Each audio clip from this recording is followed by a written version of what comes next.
రష్యాలోని ప్రముఖ పర్యాటక ప్రాంతంలో ఘోర విషాదం చోటు చేసుకుంది. పర్యాటకులతో కిటకిటలాడుతున్న బీచ్ పై జరిగిన ఉక్రెయిన్ డ్రోన్ దాడిలో 3 చిన్నారులు సహా 7 మృతి చెందగా 40 మందికి పైగా గాయపడ్డారు. రేపు తూర్పు గోదావరి జిల్లాలో వైఎస్ జగన్ పర్యటించనున్నారు. దేవరపల్లి పొగాకు కొనుగోలు కేంద్రాన్ని సందర్శించి రైతులను పరామర్శించనున్నారు. కాంగ్రెస్ నేతలు అద్దంకి దయాకర్, సామ రామ్మోహన్ రెడ్డికి మాజీ మంత్రి హరీష్ రావు లీగల్ నోటీసులు పంపారు. దేవాలయాలకు వెళ్లే క్షుద్ర పూజలు చేశారు అన్న దుష్ప్రచారంపై తీవ్ర ఆగ్రహం వ్యక్తం చేశారు. క్షమాపణలు చెప్పకుంటే క్రిమినల్ కేసు పెడతామని హెచ్చరించారు. ఇథనాల్ పెట్రోల్ కు వ్యతిరేకంగా ఇవాళ ఢిల్లీలో ఆమ్ ఆద్మీ పార్టీ నిరసన చేపట్టనుంది. 100 మందితో ఆప్ అధినేత కేజ్రీవాల్ మోదీ నివాసానికి పాదయాత్ర చేపట్టనున్నారు.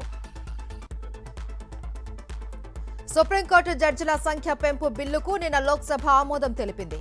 అయోధ్య విరాళాల చోరీపై చర్చించాలి అని విపక్షాల ఆందోళనతో ఉభయ సభలు దద్దరిల్లాయి. ఇథనాల్ పెట్రోల్ కు వ్యతిరేకంగా ఇవాళ ఉభయ సభల్లో ఆందోళన చేపట్టే అవకాశం ఉంది. నల్గొండ జిల్లా నకిరేకల్లోని ఏవీఎం స్కూల్ హాస్టల్లో విద్యార్థులకు ఫుడ్ పాయిజన్ అయింది. వాంతులు, విరోచనాలు కావడంతో తీవ్ర అస్వస్థతకు గురయ్యారు.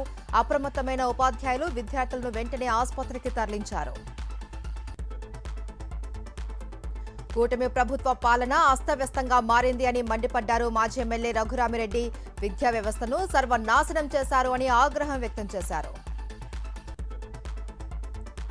డిఎస్సి అక్రమాలపై నిరసనగా ఈ నెల 6, 7, 8, 9 తేదీలలో భీమిల్లో నిరాహార దీక్షలు చేపడుతున్నట్లు మజ్జి శ్రీనివాస్ తెలిపారు. నిరుద్యోగులను మోసం చేసిన మంత్రి లోకేష్ రాజీనామా చేయాలి అని డిమాండ్ చేశారు.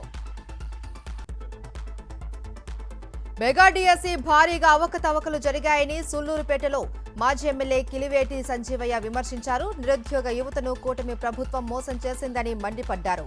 మంత్రి లోకేష్ రాజీనామా చేయాలి అని డిమాండ్ చేశారు. ఎంతో మంది విద్యార్థుల జీవితాలను రోడ్డున పడేసిన లోకేష్ మంత్రి పదవికి రాజీనామా చేయాలి అని కేతిరెడ్డి వెంకటరామిరెడ్డి డిమాండ్ చేశారు. డిఎస్సి అక్రమాలపై 6వ తేదీ నుంచి నిరాహార దీక్షలు కొనసాగుతాయని తెలిపారు. అక్రమ కేసులో అరెస్టైన మాజీ స్పీకర్ తమ్మినేని సీతారాం కొడుకు చిరంజీవి నాగ్కు బెయిల్ మంజూరైంది. ఈ నెల 10న మరోసారి హాజరు కావాలి అని శ్రీకాకుళం జిల్లా కోర్టు ఆదేశించింది. కామారెడ్డిలో ఓ వృద్ధ తల్లి న్యాయం కోసం అధికారులను ఆశ్రయించింది. వృద్ధాప్యంలో ఆదుకోవాల్సిన కొడుకులు అండగా నిలవకపోవడంతో న్యాయం చేయాలి అని ప్రజావాణిలో కోరింది. వైఎస్ఆర్ జిల్లా రామిరెడ్డిపాలెంలో దారుణం జరిగింది.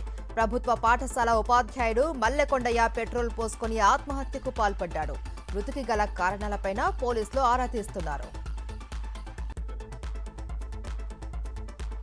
తెలుగు రాష్ట్రాలలో మరో 2 రోజుల పాటు వర్షాలు పడే అవకాశం ఉంది అని వాతావరణ శాఖ తెలిపింది. పలు ప్రాంతాలలో పిడుగులు పడే అవకాశం ఉంది అని వెల్లడించింది. కోల్కతాలో భారీ వర్షం పడుతుంది. లోతట్టు ప్రాంతాలు, రహదారులు జలమయమయ్యాయి. వాహనదారులు ఇబ్బందులు పడుతున్నారు. ఇటీవల పాకిస్తాన్ నుంచి స్వాతంత్ర్యం ప్రకటించుకున్న బలూచిస్తాన్ తాజాగా ఇండిపెండెన్స్ డేను వెల్లడించింది. ఆగస్టు 11న తమ స్వాతంత్ర్య దినోత్సవమని, ఆ రోజు వేడుకలు జరుపుకోవాలి అని పిలుపునిచ్చింది. దీన్ని గుర్తించాలి అని అంతర్జాతీయ సమాజాన్ని కోరింది. ఇరాన్తో చర్చిస్తున్నట్లు అమెరికా అధ్యక్షుడు ట్రంప్ ప్రకటించారు. ఒప్పందంపై సంతకం చేసేందుకు ఇదే చివరి అవకాశమని హెచ్చరించారు. టీమిండియా వరుస ఓటముల కారణంగా ప్రధాన కోచ్ గంభీర్ బృందంపై తీవ్ర విమర్శలు వచ్చాయి. దీంతో అసిస్టెంట్ కోచ్, ఫీల్డింగ్ కోచ్ రాజీనామా చేయగా ఇప్పుడు చీఫ్ ఫిజియో పైన బోర్డు దృష్టి సారించింది. శ్రీలంకతో సిరీస్ అనంతరం ఓ నిర్ణయం తీసుకునే అవకాశం ఉంది.